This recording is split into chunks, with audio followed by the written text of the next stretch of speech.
Olá a todos, hoje vamos falar então sobre laços causais, estoques e fluxos, que são as duas principais estruturas dentro da dinâmica de sistemas e que a gente utiliza para realizar as modelagens.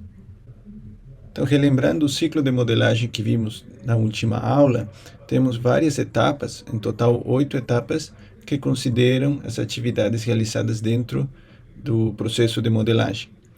Vamos começar então falando sobre aquelas que mais nos interessam nessa aula de hoje, que seria a etapa C, a construção do modelo de estoque e fluxos.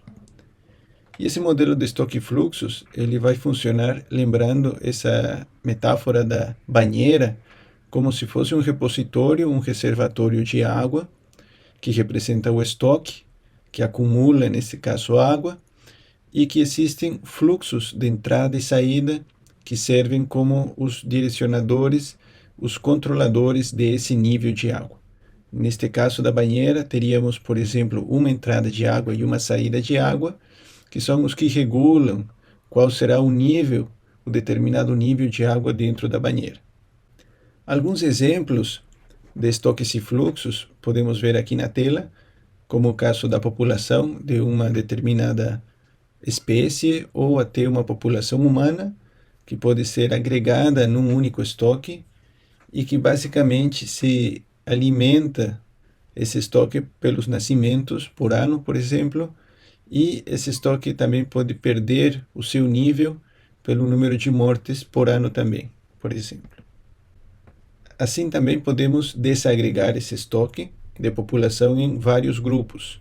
Os grupos dependem do objetivo do modelo que queremos desenvolver, assim como das questões que queremos responder, sempre olhando para o nosso problema que deu início à construção de todas essas fases. Neste caso, por exemplo, estamos interessados em dividir a população em 3 grupos, de acordo com a faixa etária: o grupo de jovens, o grupo de adultos, o grupo de idosos. Para quê? Para poder rastrear individualmente qual será o crescimento de cada uma dessas populações, a partir do número de nascimentos, a partir da fase de amadurecimento, que seria um limiar entre o momento que a pessoa deixa de ser jovem e passa a ser adulta, a partir do fluxo de envelhecimentos, que é o limiar entre o momento no qual a pessoa deixa de ser adulta e passa a ser idosa, e as mortes. Lembrem que neste caso também temos uma outra variável auxiliar que está representada pela população total. Então, neste caso, não é mais um estoque, porque o estoque foi desagregado em 3 estoques, mas essa variável auxiliar, população total, ela também considera os valores dos 3 estoques. Ela está somando esses 3 valores, de forma que, além de ter o comportamento individual de cada um desses grupos, temos também o valor total.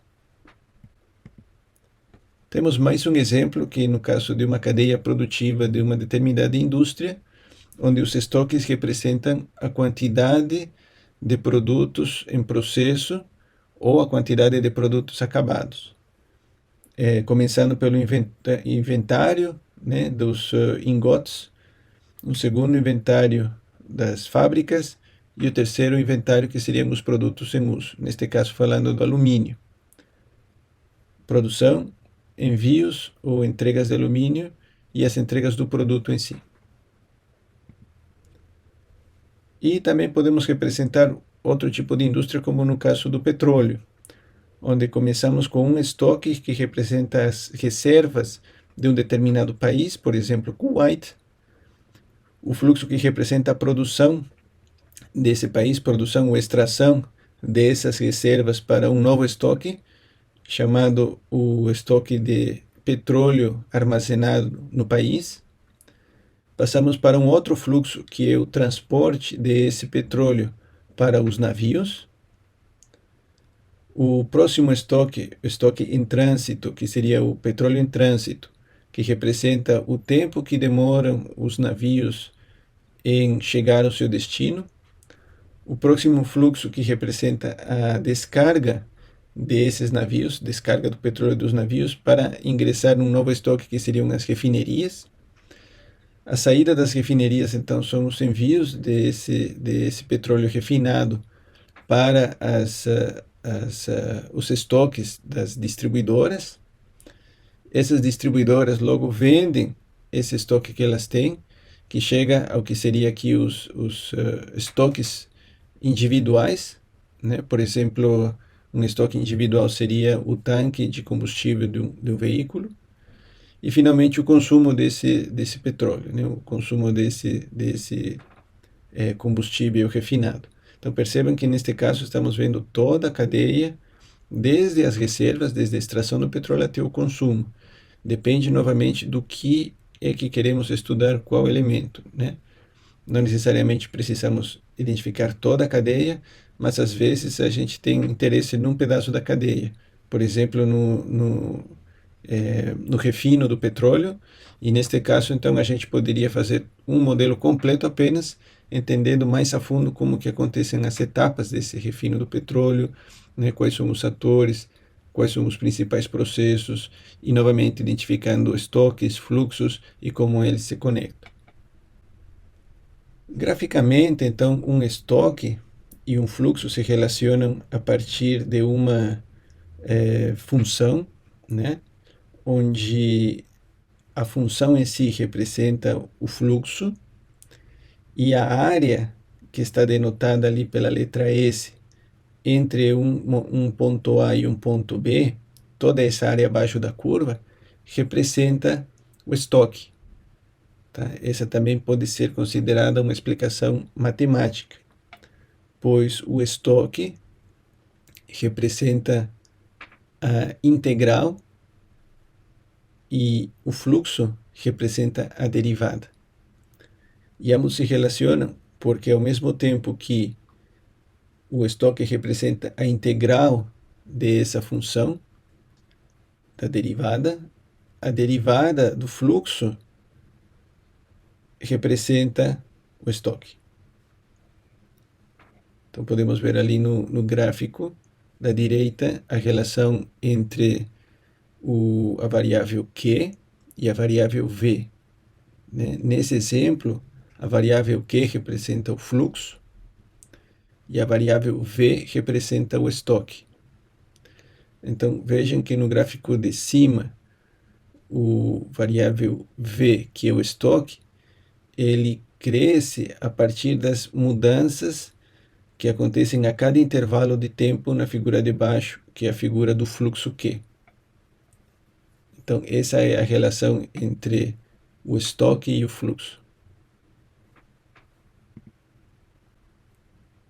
Por exemplo, podemos representar, então, um modelo de dinâmica de sistemas como um estoque que inicia com um valor,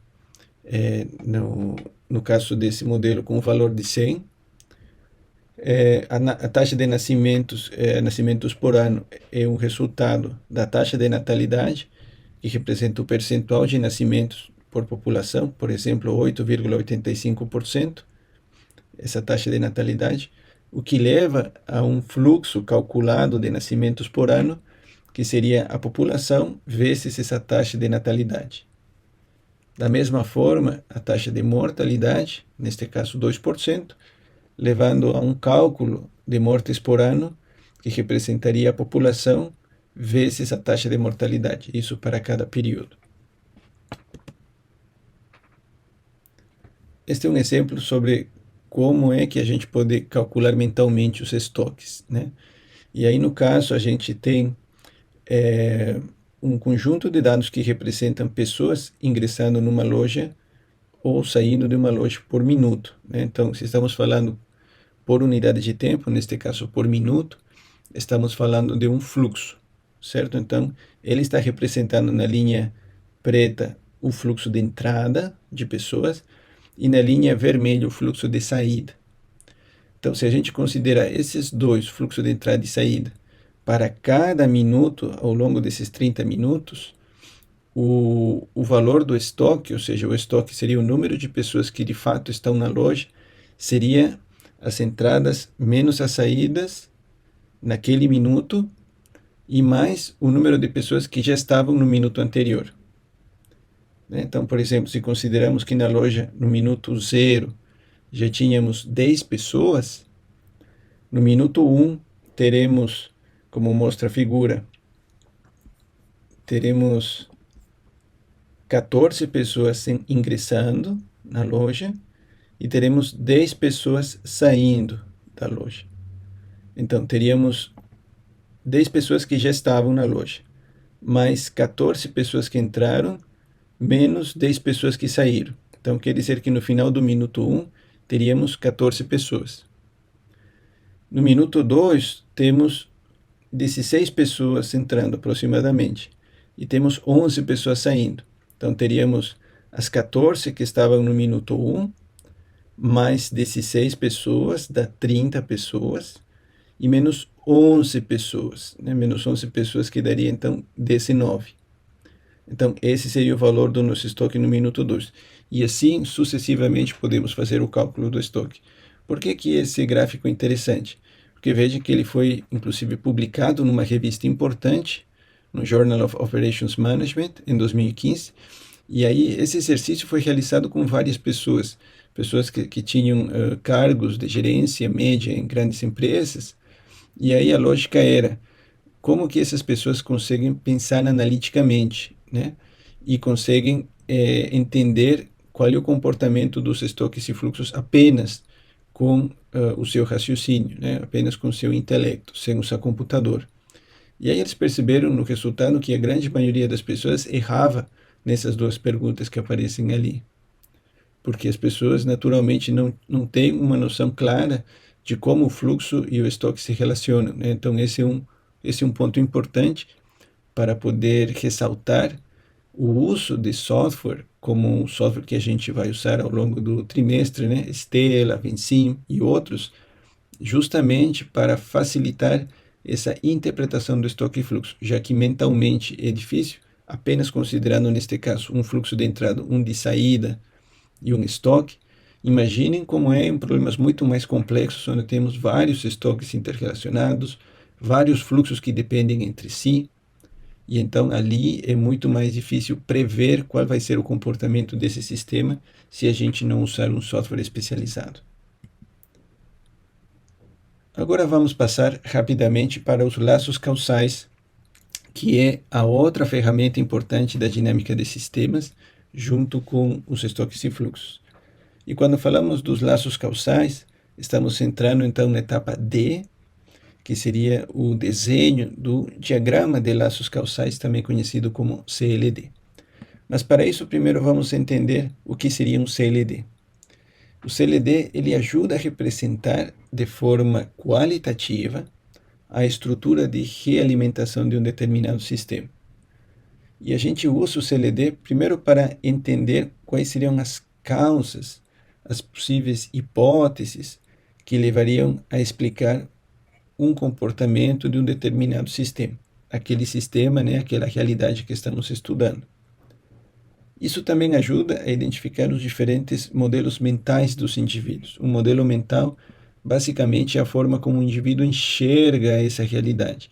Então, se você utiliza uma ferramenta comum, com regras comuns de utilização e de diagramação, as pessoas que estão ao redor desse problema são obrigadas a representar essa visão de mundo que elas têm, que podem ser diferentes de umas das outras, e ajudam a representar uma única realidade utilizando as diferentes visões de mundo.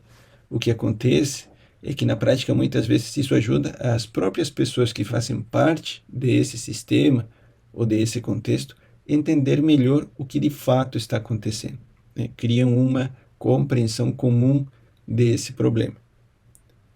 E também ajuda a comunicar quais são as realimentações ou retroalimentações mais importantes, que acreditamos sejam as responsáveis por aquele problema que estamos estudando. Então, os CLDs, os diagramas, né, de laços causais, eles partem da construção e identificação das relações individuais entre as variáveis. Por isso que estamos mostrando aqui umas figuras com apenas duas variáveis x e y. E as setas, né, as setas representam essa relação causa-efeito entre essas duas variáveis.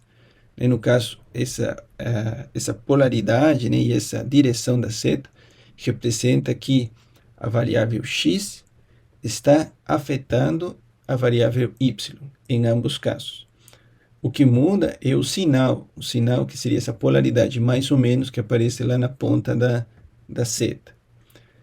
Se a polaridade, se o sinal for positivo, isso significa que esse efeito é proporcional, ou seja, que se a variável x aumenta, a variável y vai aumentar também. Ou se a variável x diminui, a variável y vai diminuir também. É uma relação proporcional, né? Eles crescem ou eles decrescem no mesmo sentido, né? Na mesma direção. Quando o sinal é negativo, esse crescimento é na direção oposta, né? Ou podemos considerar inversamente proporcional também essa relação. Ou seja, que se a variável x cresce, y vai diminuir. E também o contrário, se a variável x diminui, a variável y aumenta. Percebam que neste caso o sinal menos, intuitivamente ele funciona bem para a relação de um aumenta, outro diminui, mas se o oposto acontece, se um diminui e outro aumenta, também o sinal negativo ele deve funcionar. Então, tem que ter muito cuidado quando a gente pensa nessa relação de polaridade, que não necessariamente sempre vai significar que y vai ser menos, né? Senão ele está representando que essa relação vai ser inversa, né? A gente já vai ver alguns exemplos. Então, por exemplo, no caso da polaridade positiva, né? Nascimentos incrementam a população. Então, sempre que você tiver nascimentos, independentemente das outras variáveis, estamos apenas considerando a relação entre essas duas, a gente vai ter um resultado de que os nascimentos sempre vão aumentar uma população. Tá? Também podemos ter a qualidade do produto. Quanto maior a qualidade do produto, maiores serão as vendas.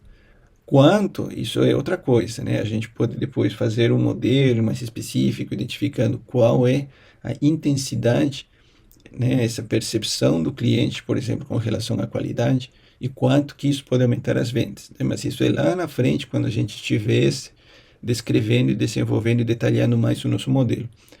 Né? Por enquanto, numa relação qualitativa, a gente poderia assumir que quanto maior a qualidade, maior as vendas do produto.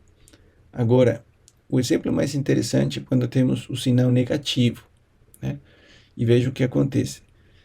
No caso das mortes, as mortes sempre vão diminuir a população. Lembra que estamos vendo apenas essa relação de causa e efeito entre essas duas variáveis. A população ela pode diminuir por outras variáveis, como pode aumentar por outras variáveis, como a gente viu lá em cima, por exemplo, pelos nascimentos ela pode aumentar. Mas quando a gente está analisando essas relações causa e efeito, sempre vamos ver as relações de uma variável com relação à outra, né? As outras que influenciam a gente esquece, porque estamos analisando apenas uma relação. E o exemplo de preço do produto e vendas do produto também é interessante. Estamos assumindo que toda vez que aumenta o preço do produto, as vendas vão diminuir, né? Quanto vão diminuir pode depender de vários fatores, né? Do tipo de produto, se existem concorrentes, né? A gente entra em outras discussões ali. Mas isso pode ser detalhado especificamente para aquele momento no qual você estiver construindo o teu modelo, para esse contexto, né? Para esse setor, para essa realidade. Do ponto de vista do CLD, então apenas estamos identificando que existe uma relação inversamente proporcional, né? Se o preço aumenta, as vendas diminuem. Mas essa relação também me diz que se por algum motivo o preço diminuir, as vendas vão aumentar. Essas duas explicações, as duas explicações acontecem com essa mesma simbologia do sinal negativo.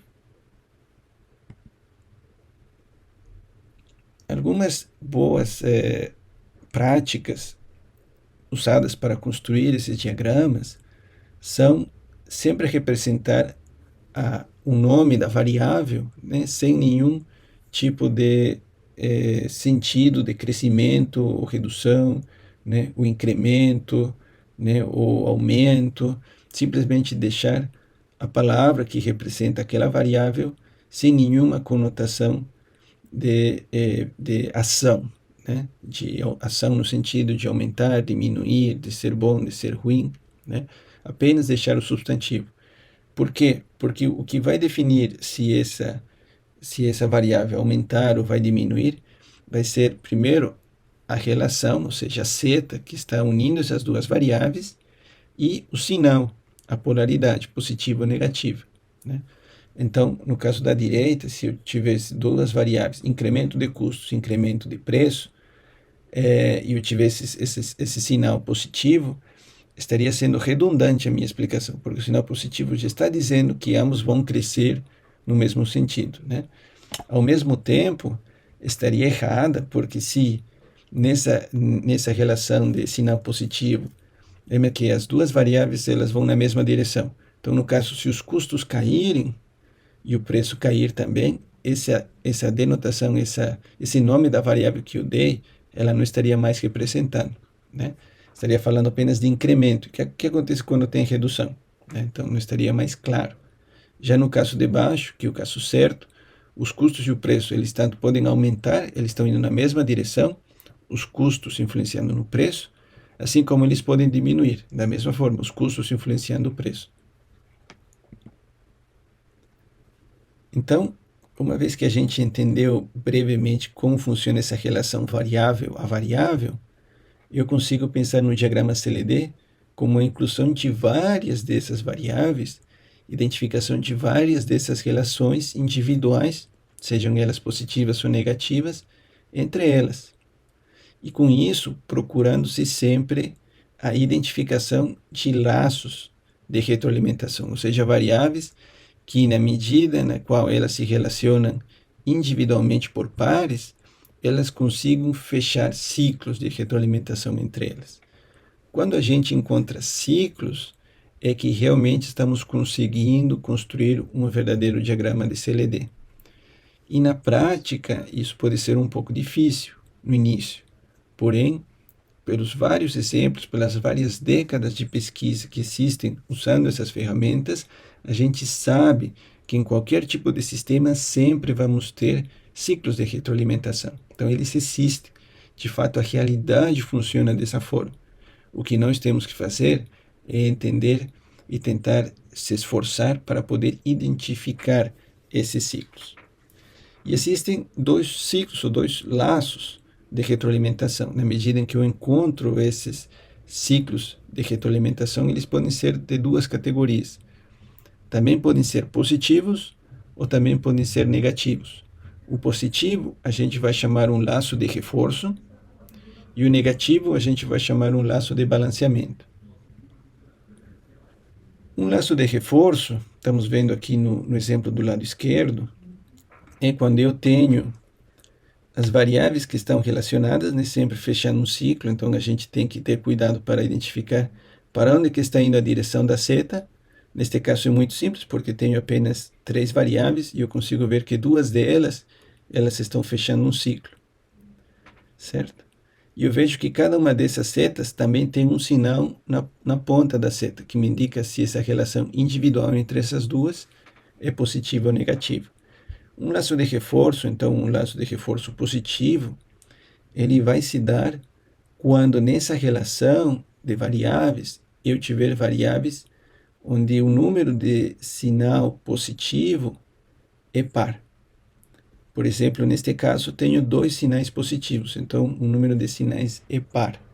Portanto, essa relação entre essas duas variáveis vai ser uma relação de reforço. Cada uma desses ciclos que passar por essas variáveis vai reforçar o efeito anterior. E aqui claramente a gente consegue ver esse efeito pelo exemplo da taxa de juros, né? Dada uma determinada taxa de juros, o juro adicionado num determinado mês vai ser o saldo que eu tinha vezes essa taxa de juros. Então vai ser um pequeno valor que vai ser adicionado na minha conta bancária. No mês seguinte, vai se dar a mesma relação, só que agora o saldo vai ser um pouquinho maior porque eu ganhei um juro mês passado. Então, esse novo valor da conta bancária vezes a taxa de juros desse mês vai dar um novo juro adicionado. E se a gente segue essa lógica por vários meses, a gente consegue perceber que esse valor da nossa conta bancária ele vai começar a crescer muito rapidamente, porque a cada mês essa conta bancária vai crescer proporcional ao juro, exatamente proporcional, porque é isso que está dizendo o nosso sinal positivo.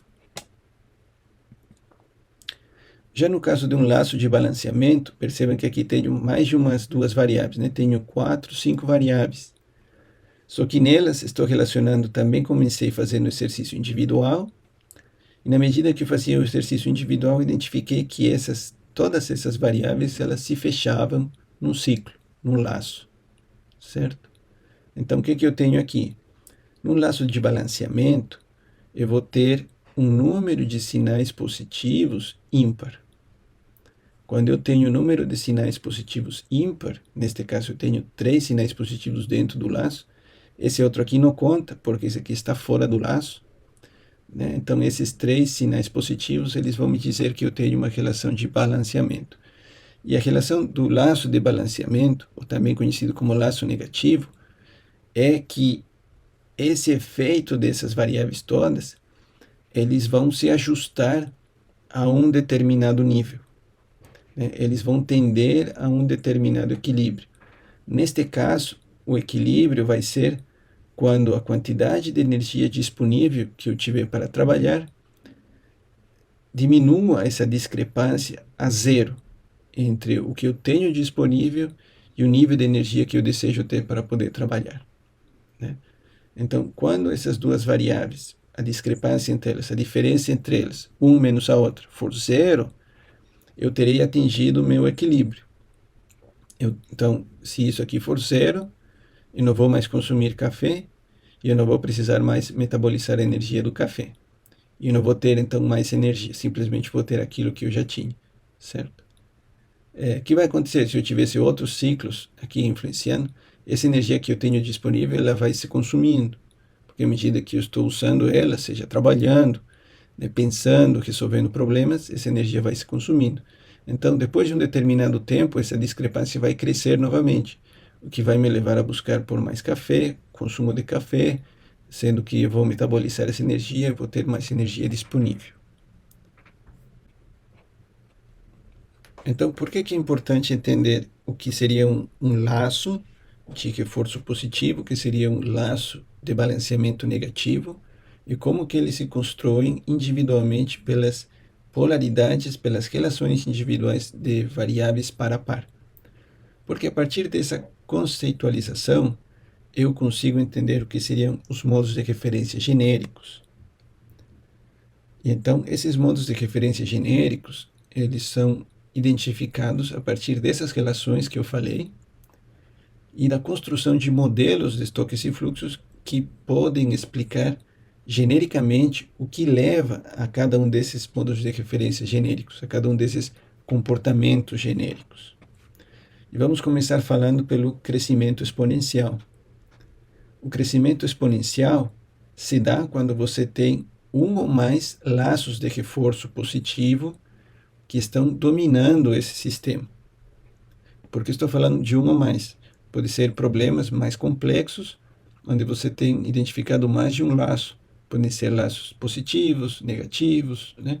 Mas o ponto é que para você ter esse comportamento de crescimento exponencial, que é um crescimento que começa bem baixinho, logo vem ganhando velocidade, cada vez mais velocidade, você tem necessariamente um ou mais laços de reforço positivo sendo dominantes. Podem existir outros laços de balanceamento, por exemplo, mas nesse caso, com essa circunstância, com esse contexto, os laços que estão dominando o crescimento são laços positivos. Como é que se representaria genericamente essa estrutura que está por trás? No laço de CLD, a gente já viu o exemplo anterior, né?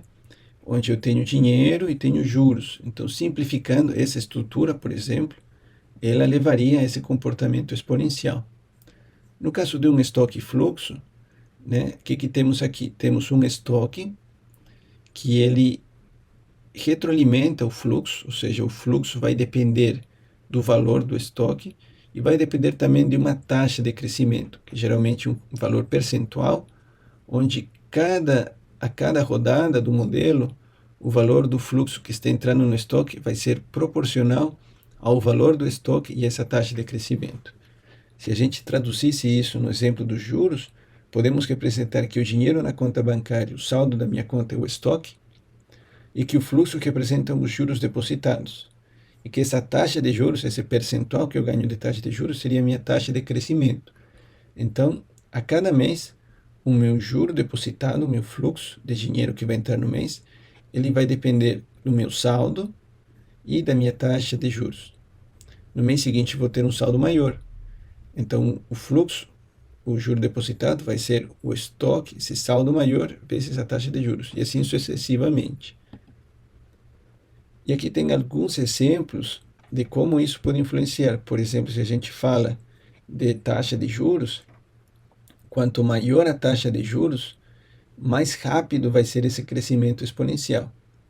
Vejam aqui, em todos esses casos, esse saldo bancário começou com $100. Se a taxa de juros é de 2% por ano, em 12 anos eu teria apenas $126. Mas se a taxa de juros for 10%, em 12 anos eu vou ter 313, ou seja, eu vou ter 3 vezes mais do que o meu capital.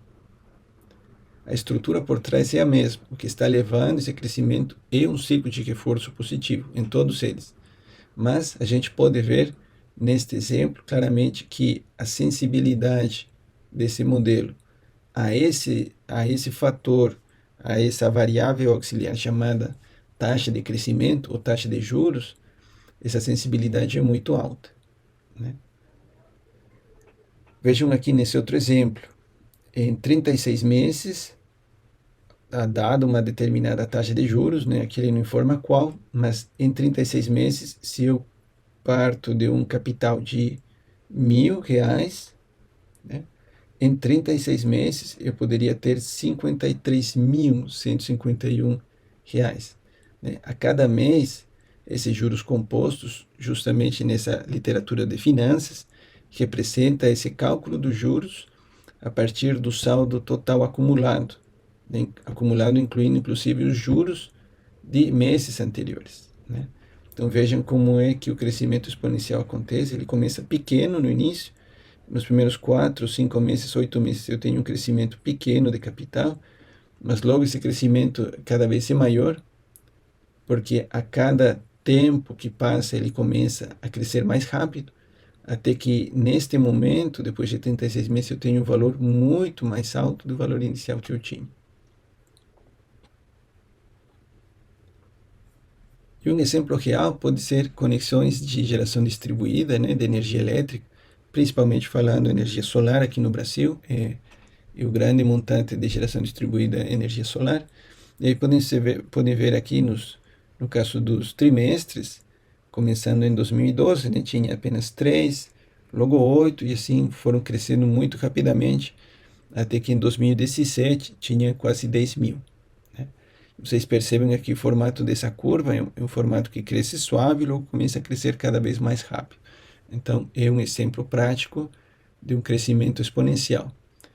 Em outras palavras, se eu identificasse esses dados no meu histórico, meu modo de referência, e eu comparasse com os modos de referência genéricos, identificasse que é um modo de crescimento exponencial, eu poderia começar representando esse modelo já com uma pequena estrutura de estoque e fluxo, né? Posteriormente, podemos incrementar essa estrutura, mas eu já entenderia por que ela está crescendo, né? No caso, uma taxa de crescimento e um reforço positivo que está levando cada vez mais e mais conexões de geração distribuída. O próximo exemplo é o exemplo do crescimento, do decaimento exponencial, né? Ou também conhecido como da aproximação à meta. Por que um decaimento exponencial? Porque ele cresce primeiro muito rapidamente, no início, e logo começa a se estabilizar. E se começa a estabilizar porque ele começa a se aproximar a uma determinada meta. Essa meta é um valor que, em alguns casos, pode ser um valor explícito, é uma meta que alguém quer chegar. Por exemplo, reduzir o número de acidentes de trânsito para apenas 10% no próximo ano, né, é uma meta. Ou reduzir o número de peças com defeitos de 1 milhão para 1.000 nos próximos 5 anos, é uma meta explícita. Mas em outros casos, essa meta é um valor que pode ser característico desse sistema, característico dessa estrutura do sistema. Por exemplo, neste caso estamos falando sobre o preço dos painéis solares, que na década de 70 estava em torno de $80 e já em 2015 estava em torno de 30 centavos. Né? Então, o que levou essa queda drástica? Uma meta, mas uma meta intrínseca, que talvez neste caso tenha a ver com oferta e demanda. Né? No caso, na década de 70, tínhamos poucos fabricantes de painéis. Então, um preço muito alto. E também, talvez, poucas pessoas se interessavam por isso. Então, pouca demanda. Pouca demanda e pouca oferta, preço muito alto. Com o passar do tempo, vários países começaram a se interessar na fabricação. A China começou a liderar a fabricação de painéis solares. De fato, hoje é a líder de mercado, fabricando painéis. Então, o custo de produção diminuiu consideravelmente. E também, vários países começaram a implementar políticas de incentivo para as pessoas comprarem esses sistemas solares, né? Iniciando pela divulgação dessa tecnologia em televisão, em várias mídias. E hoje temos um mercado com muitos ofertantes, muitos produtores de painéis e também muitos demandantes, muitas pessoas que querem esses painéis.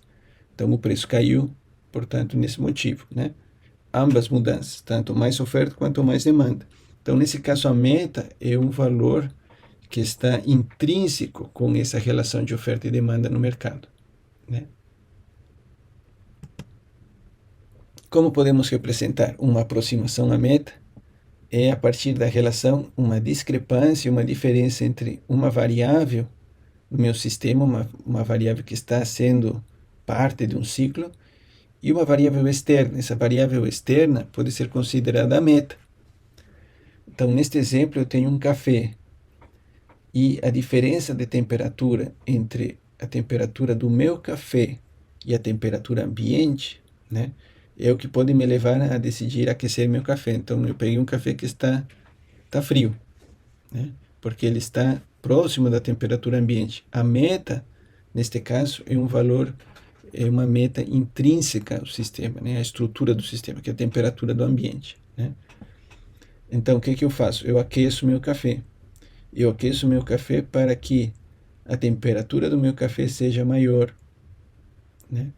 Mas, se eu deixo esse café novamente na mesa, sem protegê-lo da temperatura ambiente, essa temperatura ambiente vai fazer com que meu café resfrie novamente, né? Então, eu vou precisar aquecer ele novamente. Então, isso que está representando essa aproximação à meta. Neste caso, a meta, ela está forçando o meu sistema a um estado que eu não desejo, né? Eu não quero meu café frio, né?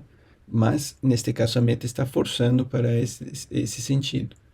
No caso do estoque e fluxo, eu posso representar como uma relação entre essa meta, por exemplo, a temperatura ambiente, né, e o valor que eu tenho real, né, que estaria aqui no ajuste, seria o estoque, meu valor de temperatura do café.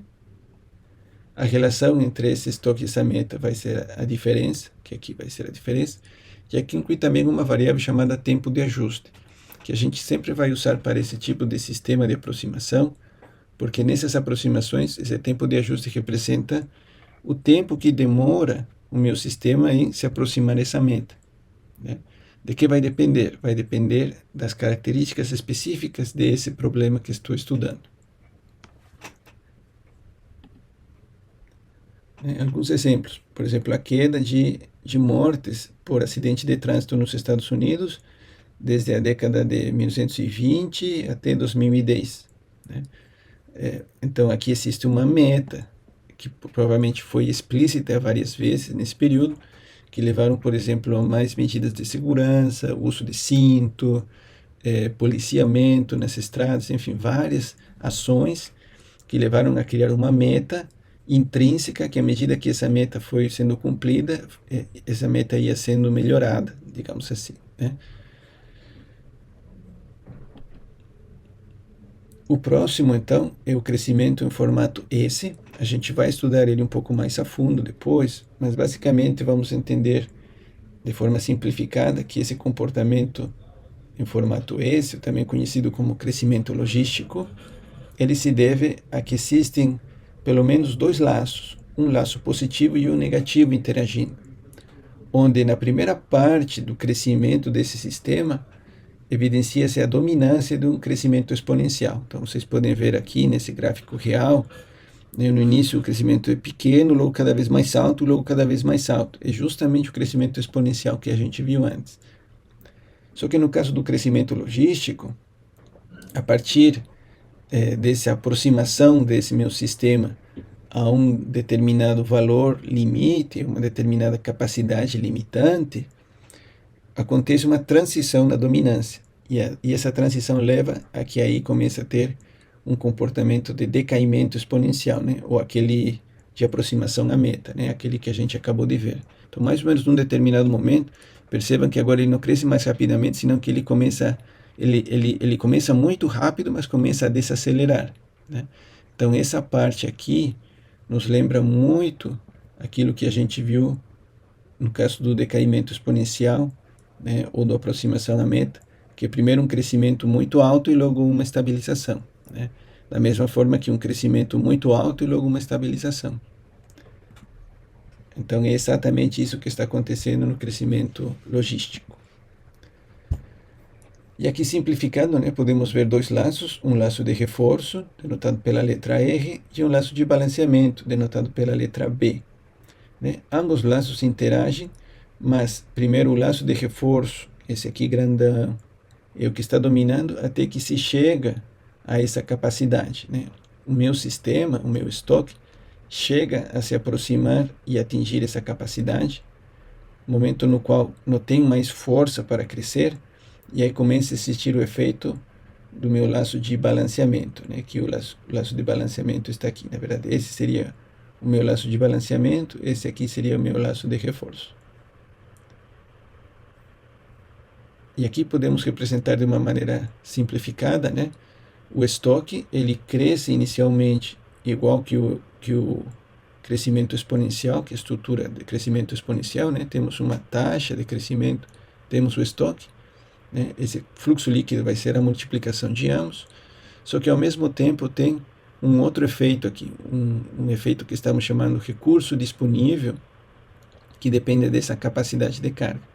E essa capacidade de carga é como se fosse um valor limitante de crescimento, que para um sistema pode ser a saturação de um mercado, né? Eu não consigo mais vender produto para mais clientes porque já vendi para todos, então meu mercado está se saturando, né? Para uma espécie pode ser uma área física, né? Uma área, um ecossistema físico onde essa espécie começou a crescer, se reproduzir, chegou a um ponto que não tem mais recurso, mais alimento, mais espaço.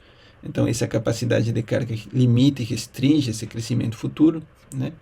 Que no caso aqui estaria representado por essa variável. Na medida em que eu me aproximo a essa minha capacidade de carga, essa variável vai influenciar negativamente no meu fluxo líquido. Então ela vai contrarrestar o efeito desse ciclo de reforço positivo. Até que em algum momento essa variável ela vai contrarrestar tanto minha taxa de crescimento que o fluxo vai chegar a zero. O meu estoque vai ficar constante, né? Podem ver aqui nesses exemplos, né? Estoque constante, né? Estoque constante, porque eu cheguei à minha capacidade limite. Isso se vê muito bem em espécies de bactérias, né? Espécies de indivíduos, de animais. Geralmente é interessante ver como uma determinada bactéria ela cresce rapidamente quando existe recurso suficiente, existe alimento suficiente, só que depois de um determinado momento, quando o número de bactérias já é suficientemente grande, ela não consegue manter esse crescimento exponencial para sempre. Ela atinge essa capacidade limite, por exemplo, de alimento, de espaço, de recurso, e logo ela fica constante. O fluxo líquido, então, vira zero. É como se eu fechasse a torneira da minha banheira, e aí, então, o nível de água que tem na banheira fica constante. O que acontece, então, quando esse nível da banheira não fica constante? No caso desse sobrecrescimento, o overshoot, eu tenho todas essas etapas do meu crescimento logístico, só que ao invés de manter esse nível de água constante, eu começo a experimentar uma queda. E essa queda se dá porque em este tipo de sistema, eu não apenas me aproximo à minha capacidade limite, e não apenas me aproximo a ela e reduzo o meu crescimento, senão que nesse tipo de sistema existe uma erosão ou um sobreconsumo da minha capacidade de carga. Quer dizer que eu consumo mais daquilo que até então poderia me manter em equilíbrio e, portanto, a minha capacidade de carga, a minha capacidade limite do meu sistema, ela também começa a perder sua propriedade, o que leva com que o meu próprio sistema também comece a perder o seu crescimento. Então, a gente pode ver aqui os nossos dois laços, que eram os laços do crescimento logístico, só que esse estado do sistema começa a ter um impacto nessa minha capacidade de carga, que até então era exógena, né? Ela não dependia de nada. Só que aqui começa a ter um impacto no meu consumo, e esse consumo de minha capacidade de carga começa a diminuí-la, o que faz com que eu tenha ainda menos recursos dos que eu tivesse, se ela ficasse constante, e, portanto, esse laço de balanceamento começa a ser mais forte, e essa taxa, esse fluxo líquido começa a ser negativo. Como ele começa a ser negativo, significa que agora não está mais entrando água, senão agora está começando a sair água. Então vejam a diferença do crescimento logístico e do crescimento com colapso, é que agora tenho essa seta que influencia negativamente, que reduz o meu valor da capacidade de carga. Alguns exemplos interessantes são justamente em populações onde se viu esse colapso.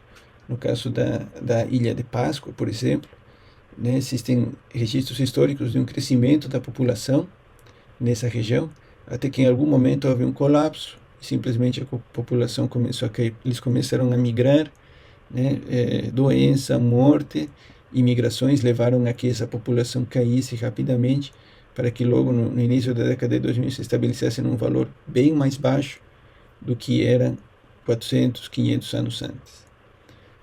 Por que se deu esse caso aqui? Os historiadores identificaram causas como o uso excessivo de madeira, né? Eles começaram a usar bastante madeira para suas construções e para diferentes atividades, o que levou a que começaram a acabar com o estoque de madeira da ilha, né? A ilha não teve tempo suficiente para restaurar o equilíbrio dessa floresta, né, e de produzir nova madeira para manter esse equilíbrio. Então simplesmente começou a ter uma erosão dessas regiões, né, sem floresta, e portanto começou a faltar alimento, animais começaram a morrer, começou a faltar também vegetais, e tudo isso levou a essa queda drástica da população. Outro exemplo é o petróleo. A gente tem esses dados históricos, que são essa linha amarela aqui, que representa quanto estamos consumindo de barris de petróleo. E aqui tem uma outra linha que representa uma curva que mais ou menos tem esse formato, né? Uma curva S, mas logo ela começa a cair, né? Que seria então a quantidade possível de consumo de barris de petróleo para as próximas décadas, né? Então, por um tempo, isso, segundo essa previsão aqui desse instituto, essa quantidade de petróleo se manteria mais ou menos constante num determinado nível, mais ou menos, mas daí ela vai tender a cair. Por quê? Porque a quantidade de reserva de petróleo vai começar a acabar. E finalmente temos as oscilações. As oscilações, elas acontecem dentro de um comportamento de balanceamento, né? Quando eu tenho laços de balanceamento, nesses laços de balanceamento você vai ter um comportamento de aproximação à meta, mas aparecem alguns delays, né? Delays seriam atrasos entre o efeito, a causa e o efeito de algumas dessas variáveis que começam a provocar oscilações. Por exemplo, temos um gráfico aqui do efeito do Will Effect, que é um efeito característico em cadeias de suprimento, né, que ele mostra justamente essas oscilações, por exemplo, com relação à demanda, né? Então, tínhamos o nosso laço de balanceamento, né, e esse laço de balanceamento levava a um comportamento de aproximação à meta, só que posso ter efeitos diferentes. Por exemplo, posso ter um atraso entre a temperatura do café e eu perceber a diferença que é uma temperatura. Posso ter um outro atraso entre identificar essa temperatura e fazer ação de aquecimento. Isso pode demorar. Então, imagine uma empresa com outras variáveis que estão envolvidas aqui, que dependem da burocracia de um determinado setor para liberar um desembolso ou para liberar uma decisão. Posso ter também um outro atraso, que é o efeito de quanto demora esse aquecimento em efetivamente elevar a temperatura do meu café. Dependendo do tipo de forma de aquecimento que eu estiver usando, isso vai ter uma velocidade diferente. Então, essas diferenças vão fazer o quê? Como eu estou esperando muito para ter essa ação, talvez eu aqueça demais, aumente a temperatura desse meu aquecimento, porque eu não estou vendo resultado, e por causa desse atraso, leve a uma temperatura mais alta do que eu queria. O que faz com que eu diminua a temperatura e deixe esfriar. Só que de repente esfriou mais rápido do que eu queria. Ele passou da temperatura ideal que eu queria, então tenho que aquecer de novo. Então, nesse abre e fecha da temperatura do fogo do fogão, eu começo a produzir um efeito de oscilação. Muito bem, é isso por hoje, e espero que esse pequeno material sirva a vocês para entender melhor esses conceitos importantes. Até a próxima.